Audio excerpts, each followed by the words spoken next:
Assalamu alaikum dear students. I hope कि आप बहर आफियत होंगे.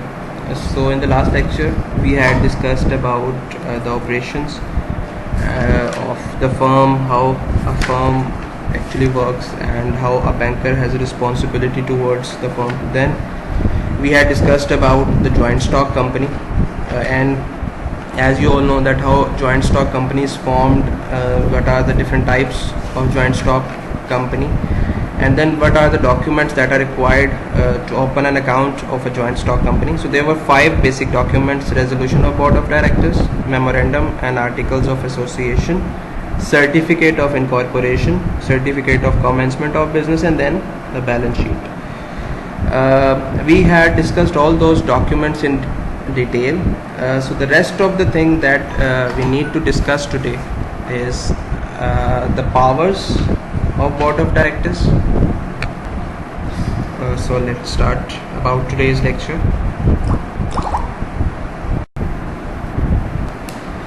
So while talking about the details of accounts of joint stock company, the important thing that a banker must know is whether the company has the powers to borrow.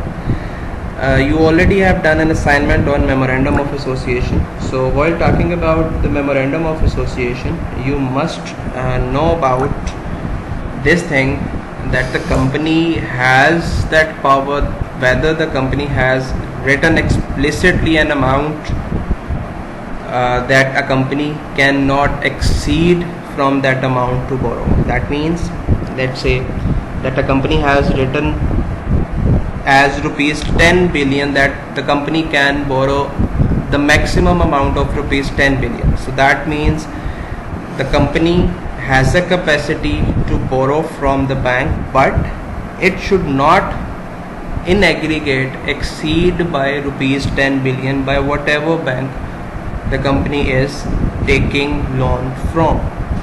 So अब जो हम company ordinance 1984 और उसके बाद मैंने आपको बताया था कंपनी एक्ट 2017 आ चुका है, और 2017 के मुताबिक वेदर इट इज़ रिटन और नॉट, it is implied that a company can borrow. So that means अगर किसी भी मेमोरेंडम में एक्सप्लिसिटली ये बात नहीं लिखी हुई कि कंपनी बोरो नहीं कर सकती, तो ये समझा जाएगा कि कंपनी बोरो कर सकती है. But the amount that how much up to how much extent or up to how much amount that a company can borrow, this is a very important point. So by and large a good banker must read the document, that is memorandum of association and articles of association, so that the banker can know about the rules, the internal rules, that means the articles of association, and the external matters like and also the powers, the objects, the purpose. So all those things as written in the memorandum of association. So concluding my words, that every company now has an implied power to borrow. So it means it does not need explicitly to state this word कि company can borrow. Her company अब borrow कर सकती है, but the amount should be looked upon के कितना बोरो कर सकती है, या कहीं ऐसी क्लोज लिखी तो नहीं हुई जिसमें क्लियरली लिखा हो कि कंपनी बोरो नहीं कर सकती. अगर नहीं लिखा तो फिर that's fine, that every company can borrow.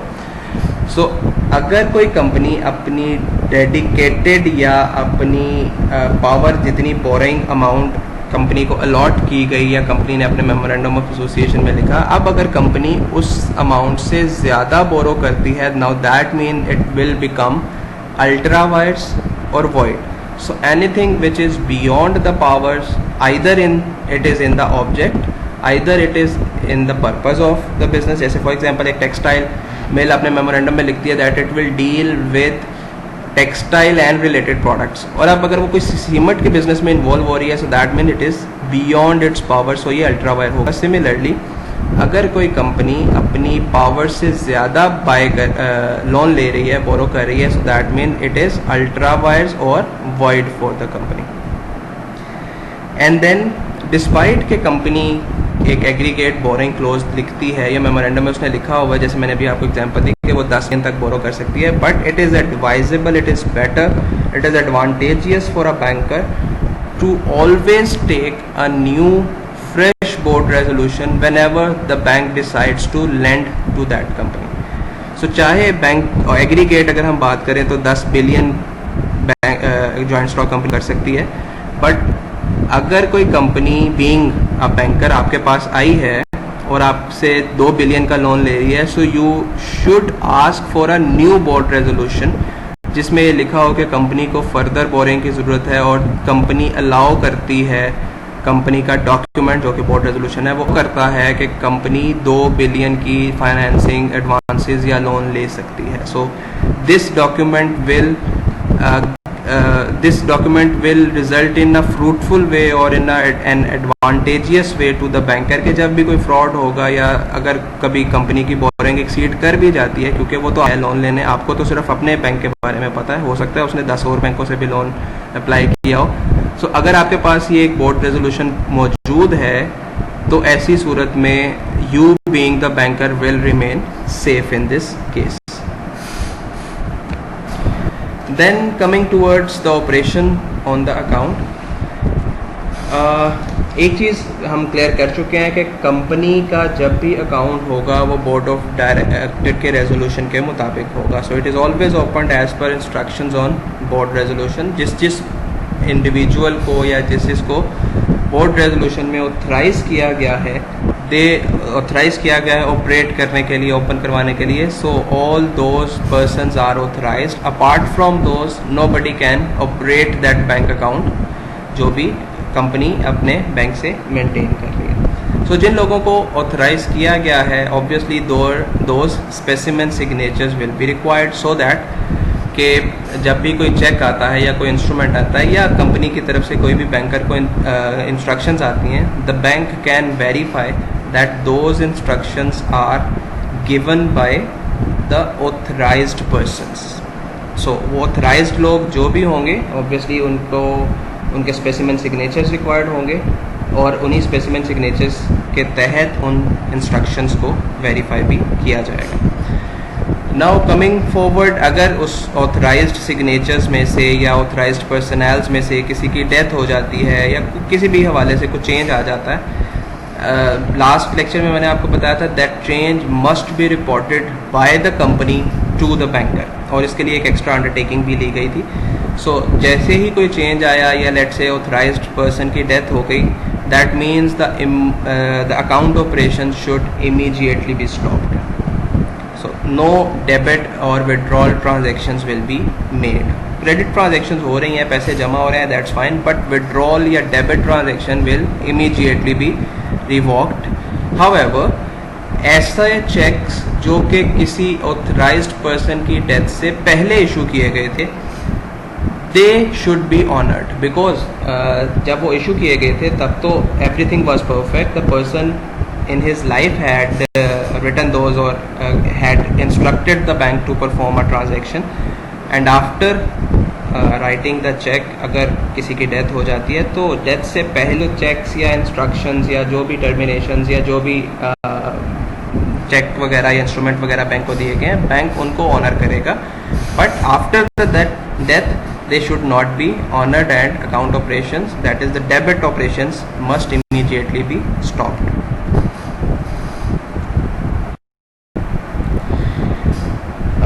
Now here we have the suspicious things, like अगर किसी की डेथ हो गई है और बैंक को एक confirmed न्यूज़ मिली है, that means the bank will operate on that authentic and the informed or the right information. But अगर बैंक को कोई भी डाउट है कोई फ्रॉडुलेंट एक्टिविटी के बारे में या कोई ऐसा सस्पिशियस एक्टिविटी हुई है या सस्पिशियस ट्रांजैक्शन हो रही है, so in each scenario the bank will refer back to the company. Obviously the company is authorise to do all the transaction, और कंपनी ने ही कुछ ऑथराइज पर्सनल को या कुछ लोगों को ऑथराइज किया हुआ है बैंक अकाउंट ऑपरेट करने के लिए. सो जहाँ पे भी डाउट या सस्पिशियस एक्टिविटी होगी, banker immediately will revert back to the company for any instructions or for any future things जो कि बैंकर ने कंपनी के बिहाफ पे परफॉर्म करनी है.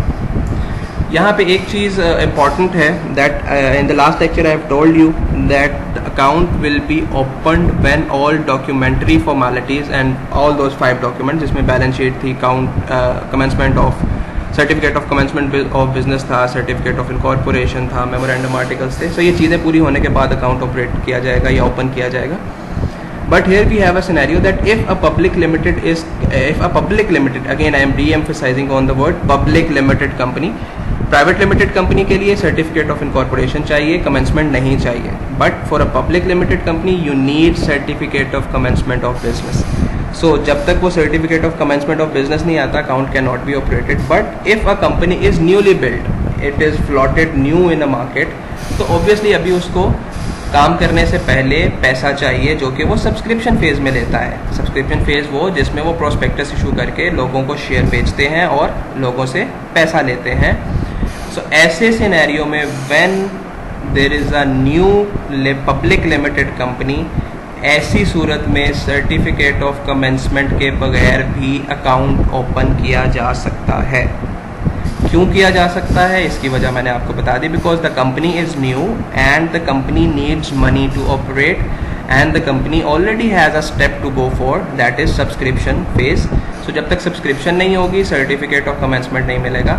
सो अगर सब्सक्रिप्शन के लिए, लोगों से पैसा लेने के लिए या शेयर इशू करने के लिए कोई कंपनी बैंक अकाउंट ओपन कर रही है, so that account can be open. But withdrawal should not be allowed until all documents से मतलब जो डॉक्यूमेंट रह गया, certificate of commencement, so account open हो जाएगा, पैसे जमा भी हो जाएंगे, हो सकते हैं क्रेडिट बैलेंस भी हो सकता है. बट विड्रॉल या debit transactions will not be allowed, क्योंकि बैंक अकाउंट ऑपरेट नहीं किया जा सकता जब तक तमाम डॉक्यूमेंट्री फॉर्मेलिटीज़ फुलफिल नहीं हो जाती. So I am again repeating this concept कि अगर एक पब्लिक लिमिटेड कंपनी है और उसे सब्सक्रिप्शन फेज से गुजरना है, जिसमें उसे शेयर बेच के पैसा लेना है, ऐसी सूरत में एक न्यूली बिल्ड कंपनी के अकाउंट ओपन किया जा सकता है, लेकिन उसमें सिर्फ क्रेडिट ट्रांजैक्शंस हो सकती हैं, विड्रॉल्स या डेबिट ट्रांजैक्शंस अलाउ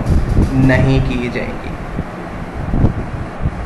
और अगर कोई कंपनी सब्सक्रिप्शन फेज से गुजर जाती है, यानी कि लोगों से पैसा ले लेती है, शेयर इशू कर देती है और सर्टिफिकेट ऑफ कमेंसमेंट ऑब्टेन नहीं कर पाती, तो ऐसी सूरत में जो प्रोमोटर्स हैं उनकी ड्यूटी है कि वो सारा पैसा शेयर होल्डर्स को, जिन्होंने शेयर्स खरीदे और कंपनी को पैसा दिया, उनको वापस रिटर्न कर दें. सो ये भी एक वजह है कि विड्रॉल्स अलाउ नहीं किए जाएंगे, कि अगर विड्रॉल होंगे के बिहाफ पे, तो सर्टिफिकेट ऑफ कमेंसमेंट तो अभी अवेलेबल ही नहीं है. सो कंपनी अपना काम अभी उसने स्टार्ट ही नहीं किया. So that means company does not need money at the time. So जब तक सर्टिफिकेट ऑफ कमेंसमेंट नहीं आता, विड्रॉल्स अलाउ नहीं किए जाते. एंड जब कंपनी सर्टिफिकेट ऑफ बिजनेस नहीं ऑब्टेन कर पाती, तो ऐसी सूरत में जो पैसा है जो बैंक के पास है, यानी कि जो शेयर बेच के पैसा अरेंज किया गया, प्रोमोटर्स की ड्यूटी है कि वो सारा पैसा शेयर होल्डर्स को, जिन्होंने पैसा दिया है और शेयर खरीदे हैं, उनको वापस रिटर्न कर दिया जाए. सो lastly, looking on the winding up of a company. Winding up के कुछ तरीक़ाकार मैंने आपको बताए थे, that it can be compulsory winding up by the court, it can be winding up voluntarily by the members, it can be winding up voluntarily by the creditors, it can be winded up under the supervision of court.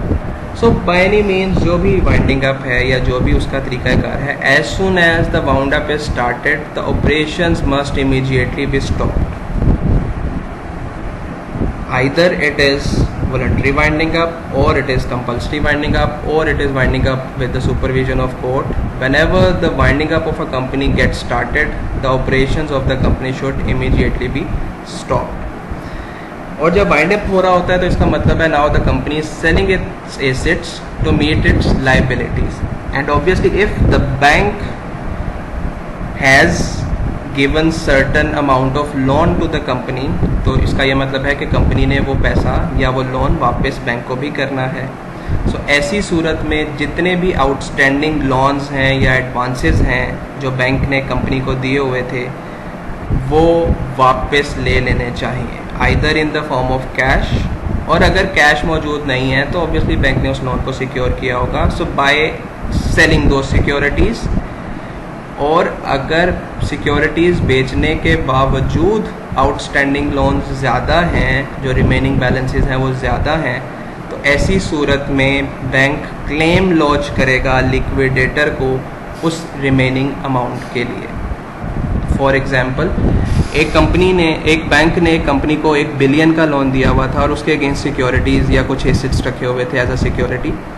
सो सबसे पहले तो जैसे ही liquidation होगी, bank will ask that remaining balances और advances so that bank can adjust its loans and all those advances। अगर वो ऐसे adjust नहीं होता तो बैंक के पास जो एसेट्स पड़े हैं, जो सिक्योरिटीज़ पड़ी हैं, बैंक उन सिक्योरिटीज़ को, एसेट्स को बेच के अपना लोन रिकवर कर सकता है। लेट से कि जो सिक्योरिटीज़ की वैल्यू है वो कम होके 700 मिलियन रह गई है। So loan outstanding is 1 billion and the security value or the value of the asset is 700 million, so the remaining 300 million is still जो बैंक ने कंपनी से रिसीव करना है। सो ऐसी सूरत में 300 मिलियन का जो क्लेम है, जो लिक्विडेटर ऑफिशियली असाइन हुआ है, लिक्विडेटर्स वो होते हैं जो कंपनी के वाइंडिंग का प्रोसेस को फुलफिल कर रहे होते हैं, कंपनी को लिक्विडेट कर रहे होते हैं, कंपनी के एसेट्स को बेच के लाइबिलिटीज़ फुलफिल कर रहे होते हैं। So the bank will launch claim for the remaining against the liquidator so that the whole liability of the bank, the whole outstanding loans of the bank, the remaining balances of the bank will stand adjusted. So that was about the account and operations of a joint stock company. So far we have studied about the firms or the partnership account, and today we have ended this topic of account opening or account operations of a joint stock company. And in the next lecture we will be discussing about the accounts of clubs, societies and association and other special accounts. So till then, stay safe. Jazakallah.